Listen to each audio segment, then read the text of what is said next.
Hello, I'm Ben Bryant, Manager Environment and Sustainability with Icon Water.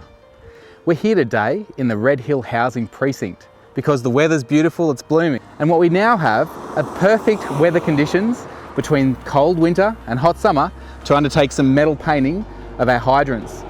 These are pillar hydrants, and because we're in a heritage precinct, they form part of the heritage fabric that gives it this great character in the suburb of Red Hill, Forrest, Griffith, Ainslie and others that you may know and love around Canberra. These pillar hydrants that you'll see throughout the suburbs, we've got two types, both active and inactive.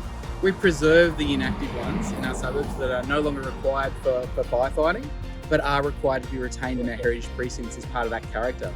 But some of them are actually active as well. And so when ACT Fire and Rescue might respond to an incident, they can put their key on top of the hydrant here, lock on, turn, to allow water to come out, and they'll attach their hoses on here. So behind me we've got one of the hydrants that we've just started preparing to be able to paint. But what happens if we say this is hit by a vehicle and then we have to respond to an incident to fix it?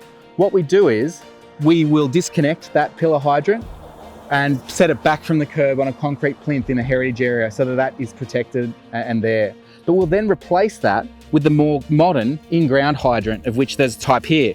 So people may not be aware, but underneath each of these plates, and you'll see that there's an FH tag on the road and also a blue chevron in the middle of the road.